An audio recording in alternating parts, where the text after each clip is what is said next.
la literatura en el siglo de oro español. En poesía destacan Juan Boscán, Garcilaso de la Vega, Francisco de Quevedo, Luis de Góngora, Lope de Vega. Y en narrativa destaca la novela pastoril, novela picaresca, novela moderna, en la que se encuentra el Quijote. Todo esto se va a analizar más adelante. Para empezar, ¿qué es el siglo de oro español? Bueno, fue un periodo de desarrollo cultural en España, no solo en las artes y en la literatura, sino que también florecieron las ciencias y la filosofía y la fuerza militar. Esta consta de 2 etapas. La primera fue la etapa de Renacimiento en el siglo XVI y la segunda etapa fue en el Barroco, que se desarrolló en el siglo XVII. ¿Qué eventos le inician? Fueron 2. La publicación de la gramática castellana de Antonio de Nebrija, que fue la primera obra que se dedica al estudio de la lengua castellana, y la llegada de Cristóbal Colón a América. ¿Qué eventos le ponen fin? También fueron 2. La firma del Tratado de los Pirineos, que pone fin a la guerra entre España y Francia, y la muerte de Pedro Calderón de la Barca. Entre sus principales características destacan 3. Una, que es dominada por el espíritu de la Contrarreforma y la Inquisición de la Iglesia española, por lo que se trató de un periodo católico. Esto se va a ver reflejado en las diferentes obras literarias. Otra característica, como ya se mencionó, consta de 2 periodos, el Renacimiento y el Barroco. En el Renacimiento existe un florecimiento militar y económico, pero más adelante España va a pasar por una crisis política y territorial y se va a sumergir en un periodo de decadencia. Es cuando surge el Barroco. En ambos periodos, los autores van a reflejar sus vivencias de acuerdo al contexto en el que se desenvolvieron. Por último, la sátira va a ser un elemento central en la mayoría de las obras de este siglo. La comedia es el género que más va a resaltar. Por otro lado, también se desarrolla la novela picaresca, que es protagonizada por pícaros, es decir, jóvenes pobres y astutos que sobreviven aprovechándose de los demás. Un ejemplo de ello es Lazarillo de Tormes. Sus principales representantes en lírica está Garcilaso de la Vega y Luis de Góngora. En teatro, Félix Lope de Vega y Calderón de la Barca. Y en narrativa, Miguel de Cervantes Saavedra. Bueno, vamos a iniciar con Juan Boscán, su vida, obra y el contexto histórico en el que estuvo. Él nació en Barcelona en 1487 y murió en 1542. Fue una figura clave del Renacimiento español. Su principal aportación fue que introdujo el verso endecasílabo italiano en la poesía española. Fue amigo y colaborador de Garcilaso de la Vega y tuvo una gran influencia en el humanismo renacentista.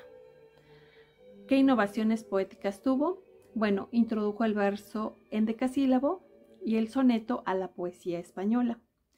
Adoptó las formas poéticas italianas de sonetos y tercetos. Sus temas eran renacentistas como el amor idealizado, la naturaleza y la belleza. Tuvo un estilo claro y sencillo en contraste con el barroco que llegó posteriormente. Y aquí se puede ver el soneto 54. Las principales obras de Juan Boscán fueron las obras de Boscán con algunas de Garcilaso de la Vega, publicadas en 1543, sonetos, elegías, égoglas, traducción, El cortesano de Baltasar Castiglioni.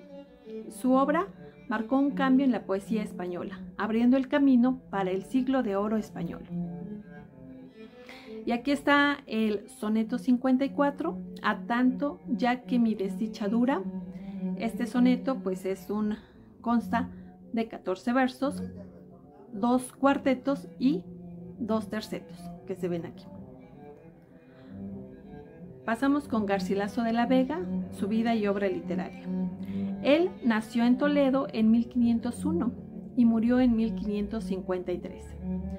Vivió durante el Renacimiento una época de cambios culturales y artísticos.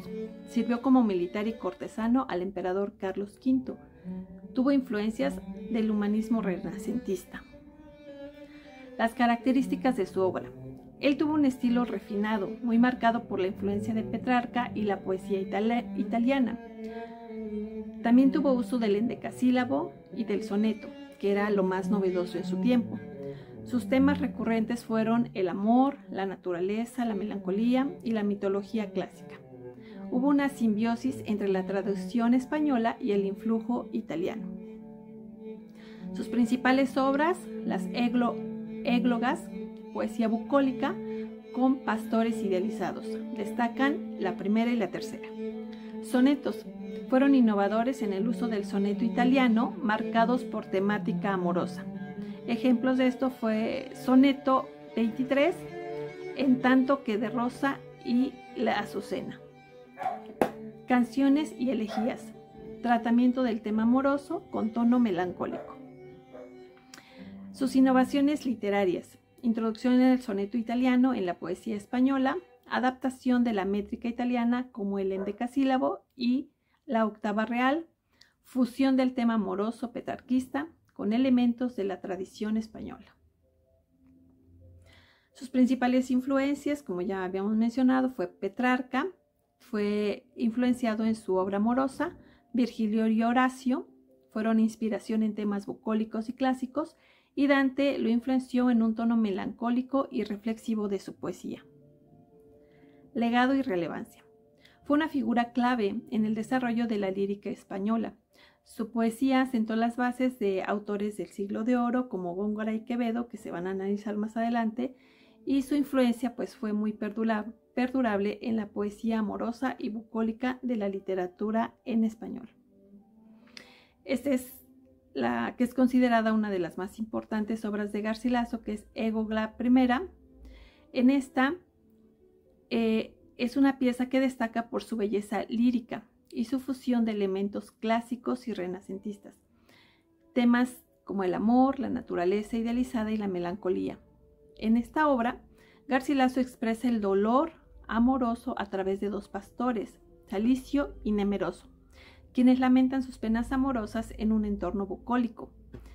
El estilo elegante y la perfección formal de los versos lo convierten en una de las obras cumbre de la poesía renacentista de España.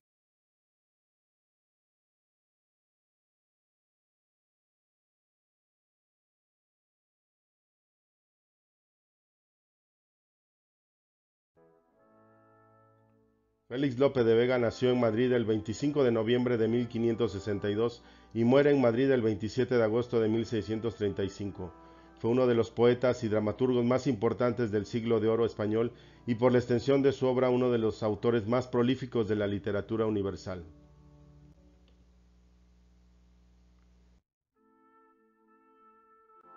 El llamado Fénix de los Ingenios y monstruo de naturaleza por Miguel de Cervantes renovó las fórmulas del teatro español en un momento en el que el teatro comenzaba a ser un fenómeno cultural de masas.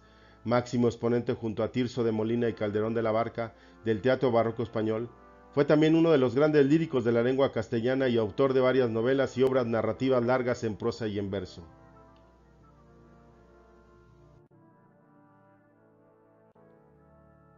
La Dorotea, publicada en 1632, es una narración en prosa. Surge con calidad ideal literaria en alusiones de toda producción, posee una clara significación de la época. Lope vive el momento contorsionado del barroco y su espíritu oscila entre el anegamiento de los placeres voluptuosos de un hombre del Renacimiento y un idealizado sentido platónico que salpica las comedias y las obras sueltas de finos ecos.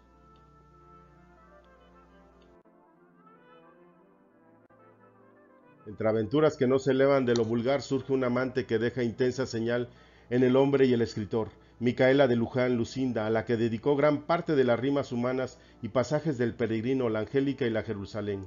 Los ojos azules de Camila Lucinda aparecen en la lírica del autor. Azules son sin duda sus dos cielos, que han hecho lo que un cielo no podía. Vida me da su luz, su color celos.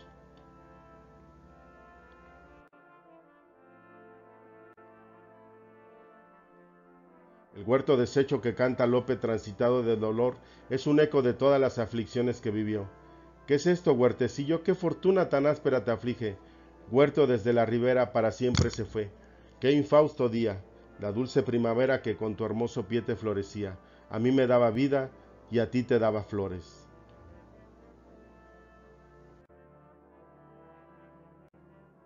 El sentimiento sacro de Lope era de amor también, amor al crucificado sintiendo en el castigo de sus mismos pecados, llorando de compasión y arrepentimiento, amor paternal, recita lleno de melancolía el sentido soneto que recogía más tarde en las rimas sacras. ¿Cuántas veces, Señor, me habéis llamado? Y cuántas con vergüenza he respondido, desnudo como Adán, aunque vestido de las hojas del árbol del pecado.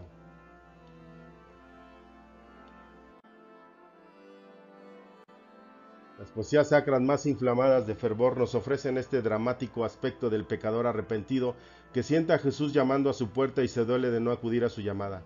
Llegad y miradle echado, enjugadle la cabeza, que el rocío de esta noche le ha dado sangre por perlas.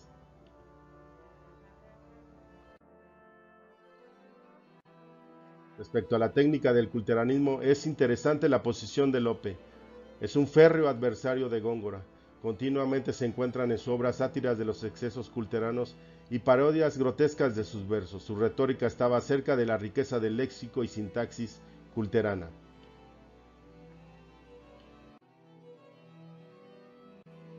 Para determinar el estilo poético de Lope interesa señalar de un lado las formas que entran en lo estrictamente barroco, de otro las expresiones líricas a base de una emoción directa. Allí hay báculo dorado, aquí arado tosco errado, allí hay capa, aquí capote, brocado allí, aquí picote, almas allá, aquí ganado, allí mitra de colores con alfojar y oro indiano, aquí sombrero aldeano, a veces de hojas y flores por el calor del verano.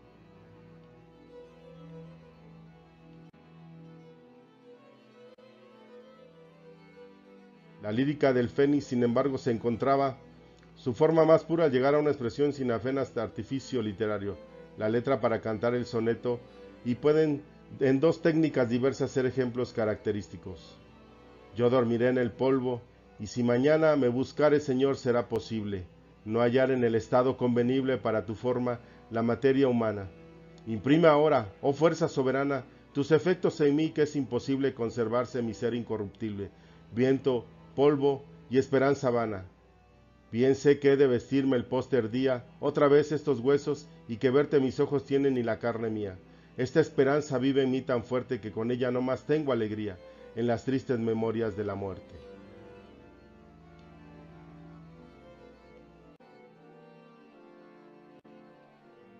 Las características de su teatro son la exaltación de los ideales religiosos y monárquico, así como el sentimiento de honor. En los argumentos hay una fusión de lo trágico y lo cómico. Las obras poseen acción paralela. Junto al caballero está el gracioso que desarrolla una acción cómica paralela de su señor. Hay empleo exclusivo del verso con variedad de metros.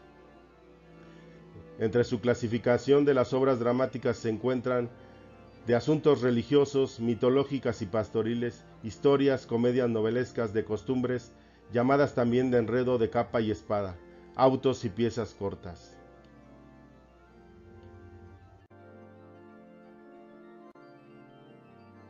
Las características de sus obras dramáticas o su clasificación están dadas en comedias humanas, comedias divinas y obras no dramáticas, como la rimas sacras, romancero espiritual, la Arcadia, la Dorotea, la hermosura de Angélica de Madrid.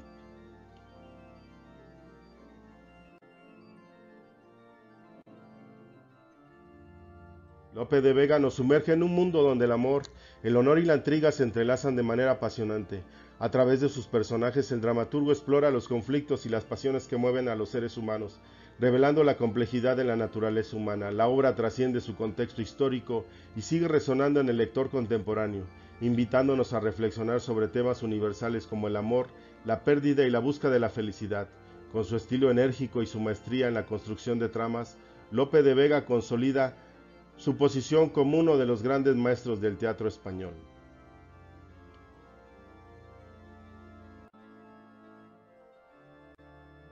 La novela pastoril es un género literario renacentista que se desarrolló principalmente en Europa durante los siglos XVI y XVII, campestre y pastoril, donde los protagonistas suelen ser pastores que en un entorno bucólico discuten sobre el amor y la naturaleza en un marco idílico y utópico.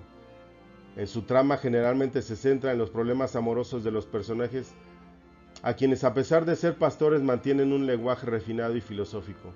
La novela pastoril es un reflejo del deseo de escape de las complicaciones de la vida urbana y cortesana, trasladándose a un espacio rural idealizado.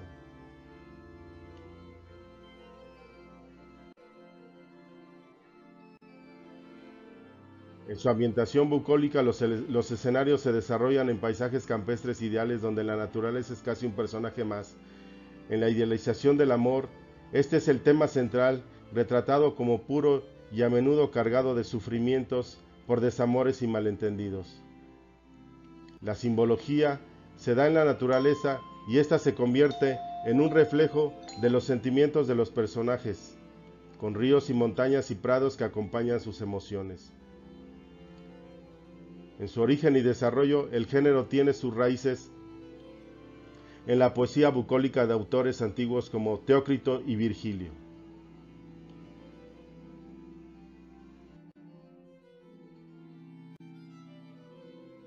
La cronología de las obras principales existe en una gran variedad de ellas, entre las que se encuentran la Galatea de Miguel de Cervantes, la Arcadia de Lope de Vega, la Arcadia de Jacopo Sannazaro,